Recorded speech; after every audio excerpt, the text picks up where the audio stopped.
توجه من رئيس النادي السيد حمدي المدب لإصلاح الهيكلة الرياضية في فرع كرة القدم. لذا تم تسمية السيد يزيد منصوري كمدير رياضي ديريكتور سبورتيف، مسيو كريستوف شونتروي ديريكتور تكنيك مدير فني، et مسيو كريستيان براكوني مدير فني مساعد. نحكي على السيد يزيد منصوري أكيد مدير رياضي عنده تقريبا كل الصلاحيات في فرع كرة القدم في الأكابر وحتى في الأصناف الشابة.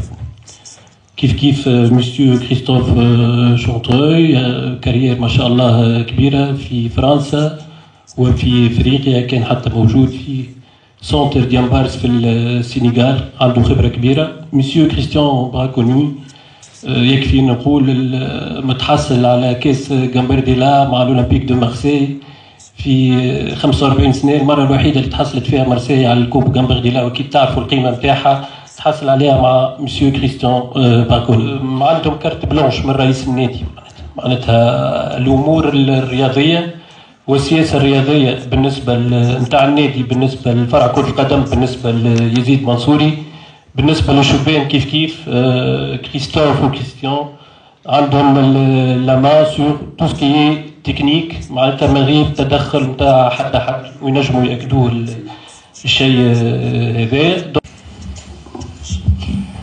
Oui, ben, on a forcément des plans, comme le disait Christian, on a un projet qu'on doit mettre en place. Encore une fois, on visualise d'abord ce qu'on a chez nous, le niveau des joueurs, le niveau des coachs aussi, parce que bon, en général, pour avoir quelque chose de performant, il y a à minima 3 piliers. On parle toujours des structures, des ressources humaines et des joueurs à minima. S'il y a un des 3 qui manque, ça se casse la gueule en parlant en français. Voilà, donc voilà, on fait aussi cet état des lieux là, et on va faire en sorte que les choses aillent de mieux en mieux, que tout le monde performe, et que le joueur, encore une fois, soit bien au centre du projet. Nous, notre discours, c'est souvent celui-ci. Le plus important, c'est le joueur, c'est pas le coach,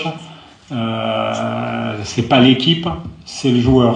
Et on est en train de dédramatiser énormément le résultat qui, dans les pays du Maghreb, et j'ai travaillé au Moyen-Orient, c'est la même chose, c'est ce qui obnubile tout le monde. Mais nous, ce qui nous intéresse, c'est pas de gagner des titres, c'est qu'il y ait des joueurs qui aillent chez les pros. Donc voilà, ça aussi, c'est une approche différente.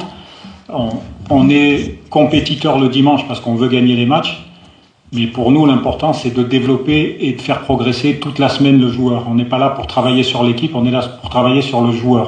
Et c'est toute la différence. Et le discours, c'est qu'on veut des formateurs et pas des entraîneurs. Entraîneurs, c'est chez les pros.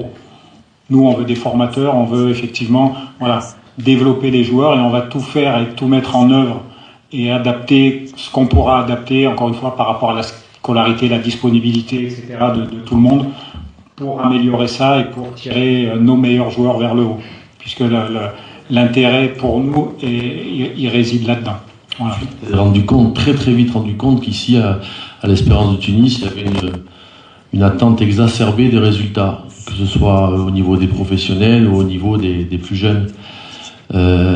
Malheureusement, nous on est contre ça. Je dis malheureusement, ça va casser un peu l'ambiance, mais on est contre ça.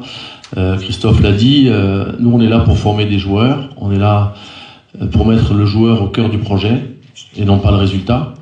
Et si on doit faire un triptyque de ce qu'on veut faire, en tous les cas, ce sera d'abord le joueur, le jeu et ensuite l'équipe.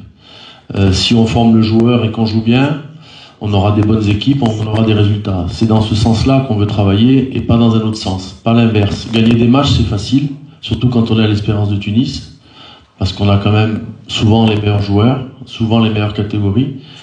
Et gagner d'un titre pour gagner un titre, ça ne nous intéresse pas. Ce qui nous intéresse, c'est que le garçon quand il monte de catégorie, quand il travaille, qu'il progresse, qu'il a un bagage de plus en plus important, qu'il rapproche de la section professionnelle.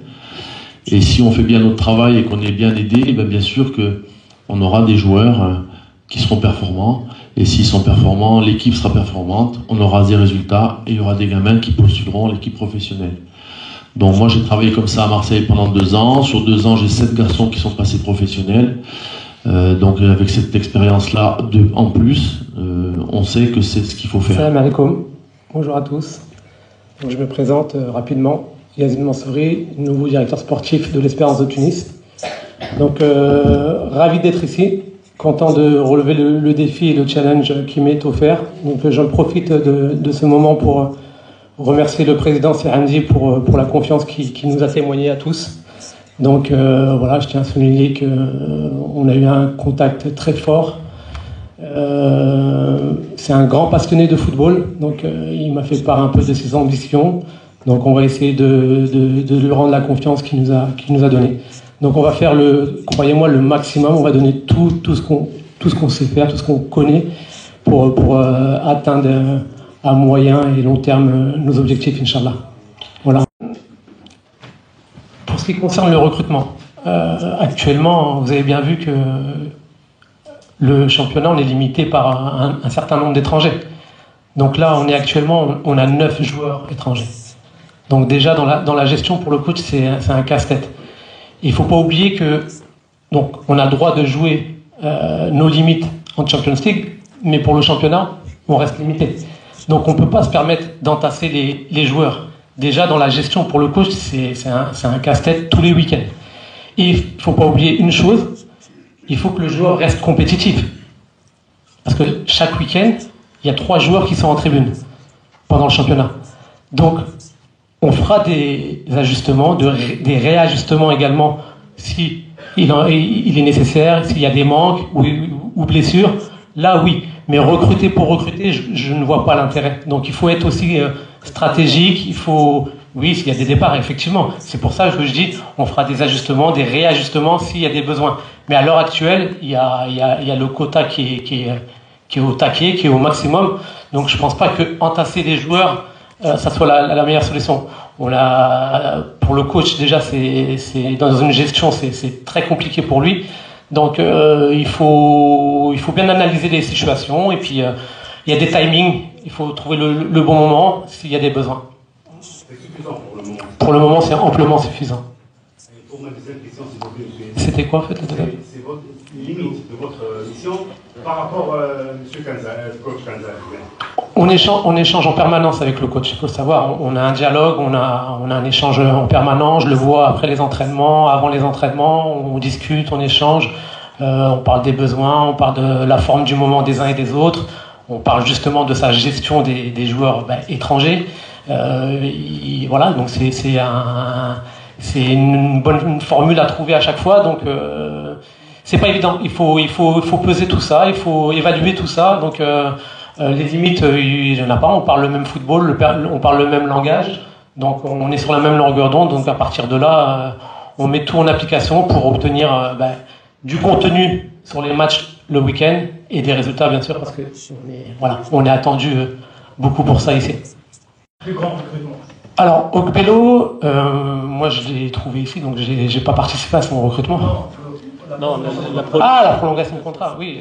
Donc, mais écoutez, les discussions sont en cours. Je vous cache pas que c'est un peu difficile, mais on fait tout ce qu'il faut pour y parvenir. C'est le jeu des négociations. Maintenant, il est en fin de contrat, c'est un bon joueur, c'est un top joueur avec des grosses qualités. Il a encore une grosse marge de progression parce que c'est vraiment un joueur qui est déjà bien connecté, qui a, je pense, les qualités pour aller jouer en Europe. Mais nous, on a la ferme intention de faire tout ce qu'il faut pour le maintenir avec nous et le garder. Voilà, donc on est dans les discussions, c'est le jeu des négociations, c'est le football est ainsi, donc je vous apprends rien. Donc voilà, ça va prendre un peu de temps. C'est une question... Alors pour le recrutement des joueurs qui sont arrivés les dernières en date, donc Bouhalia et Danao, oui effectivement j'ai donné mon point de vue, j'ai regardé, j'ai visionné, tout à fait. Et pas tout seul, on a regardé en collectif. Et j'ai validé les profils. Donc ça fait partie de mes prérogatives. Donc pour ça, oui, j'ai donné mon aval pour ces deux joueurs qui, je pense, pour l'instant s'intègrent bien, rentrent bien dans le moule et font ce qu'on leur demande. Donc à ce niveau-là, oui.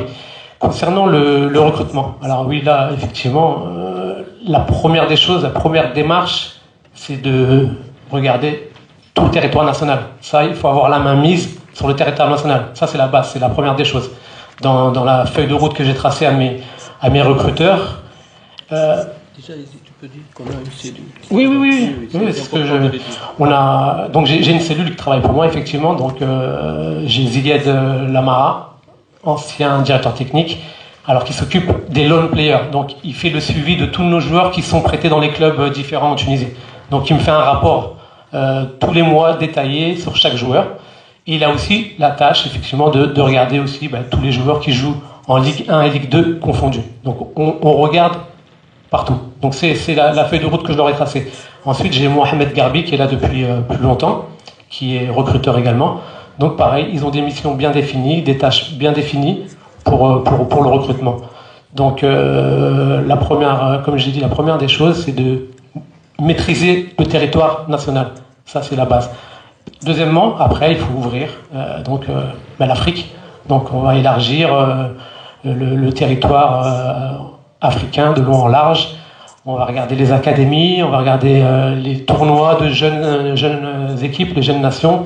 Donc on va être focus sur ça et être bien représenté sur toutes les compétitions également sur le continent. Tout ce qui est Coupe d'Afrique, Coupe arabe, voilà, on va essayer d'avoir une visibilité maximum pour être prêt. Dans ce métier-là, il faut toujours avoir un coup d'avance. C'est de l'anticipation en permanence. Il faut toujours anticiper. Regardez également, moi je regarde beaucoup dans notre métier, on regarde beaucoup les opportunités. C'est quoi les opportunités ? C'est les joueurs qui arrivent en fin de contrat. Ici, il doit y avoir des joueurs qui sont en fin de contrat, qui ont des problèmes dans leur club, qui ne veulent pas renouveler, qui sont peut-être de très bons joueurs. Donc on est à l'affût de tout ça. Donc c'est très vaste le métier de recruteur. Et dernier point que je voulais mettre en avant également, c'est faire un focus sur les binationaux. Je pense qu'il va y avoir un gros travail qui va être fait à ce niveau-là. Je vais me pencher très fort sur le dossier des binationaux pour pouvoir attirer un maximum. Comme je l'ai répété et je l'ai dit tout à l'heure, on est limité en termes d'étrangers sur le championnat. Donc avoir des binationaux à fort potentiel et avec du talent qui peuvent rejoindre l'Espérance de Tunis. Donc on va se focaliser et s'orienter sur cette stratégie également. La période, là on va rentrer dans la période des négociations. Donc c'est des dossiers qui sont en cours j'ai déjà rencontré quelques joueurs, je vais continuer à en rencontrer durant la semaine et on discute pour trouver un terrain d'entente et il est évident qu'on a envie de continuer avec certains joueurs que vous venez de citer. Donc c'est des joueurs qui sont très importants pour nous, pour le club, pour le public, pour les fans.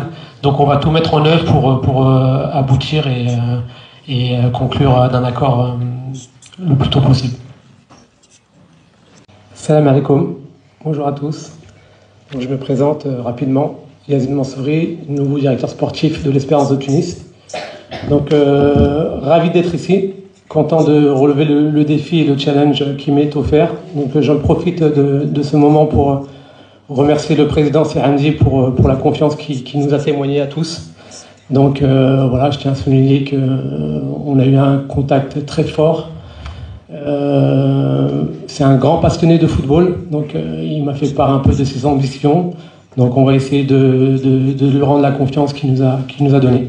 Donc on va faire croyez-moi, le maximum. On va donner tout ce qu'on sait faire, tout ce qu'on connaît pour atteindre à moyen et long terme nos objectifs, Inch'Allah. Voilà, l'observation pendant ce mois et demi.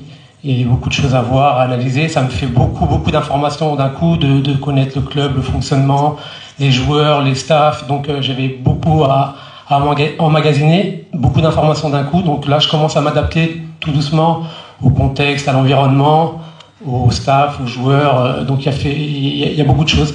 Donc là, je m'adapte. Je commence vraiment à y voir un peu plus clair sur le fonctionnement du club et sur le déroulement.